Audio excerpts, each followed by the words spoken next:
Sally Lieber, and as you can see, I'm the gender diversity up here. Which it just so happens that this is the exact ratio that it is in the state legislature.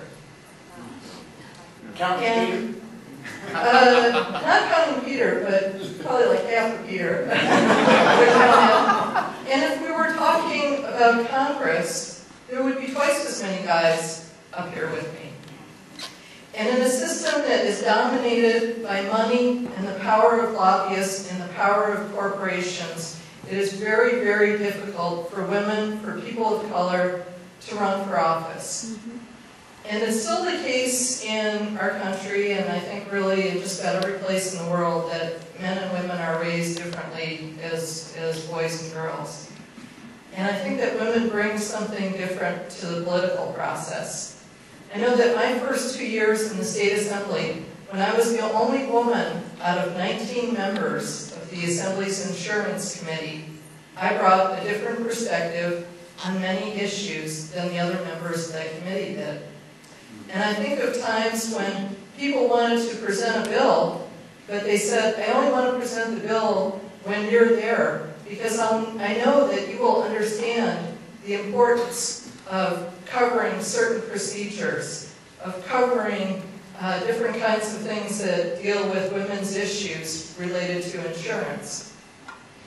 And so, as Ira mentioned, this is a small step, starting with our Secretary of State. We're blessed to have a very independent Secretary of State right now.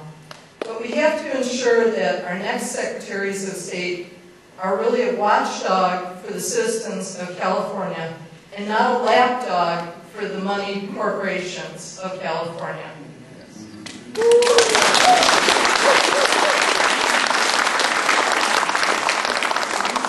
Now, to me, this is a very emotional issue because I grew up having a strong respect for politics, a strong respect for accountability in politics. I grew up in the Watergate era, but my parents were both from the New Deal era, and I think that my belief in government and the noble things that we can do when we come together within government and as people who are citizens demanding accountability from government is very, very important to society.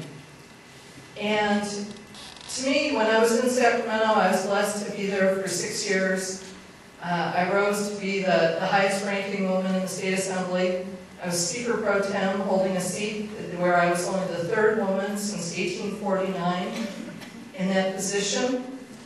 But it was tough. And the tough, ugly side of it was raising money. Was being told, you need to spend 2 hours a day, minimum, trying to raise money. The tough side of it is being told, I'd love to vote for your bill, it's a great bill, but it's absolutely going to damage my fundraising, and so I won't. Wow.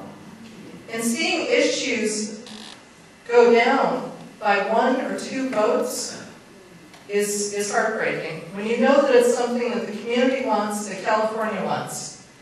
I think of the time when I had a bill up in our Natural Resources Committee and I needed 1 more vote. And the bill was basically to save the last fringes of old-growth trees in California. The timber companies have taken all the rest and they've left a little fringe along the road so that when we drive around in Mendocino or up in Ukiah, it looks all nice and green. And I needed just 1 more vote to get that bill out of that committee. And the only possible vote was going to come from someone who said to me, I'd love to vote for this, but I just can't do it. Because the lobbyist who represents timber also represents labor, also represents all of these other moneyed interests. And this will decimate me with that person. So the focus on money, the focus on lobbyists, to the point that during last week, when we're going into the final part of session and hundreds of bills are being voted on, there were 19 fundraising events the other night. There were 18 the next night. We need to do whatever we possibly can to get money out of the process. And this is an entirely reasonable place to start. I'm so heartened to see the turnout here. And I'm going to have a house party too. Peter is up the level of what a house party means here. And I'm going to have a house party too. And I hope everybody here is going to have a house party.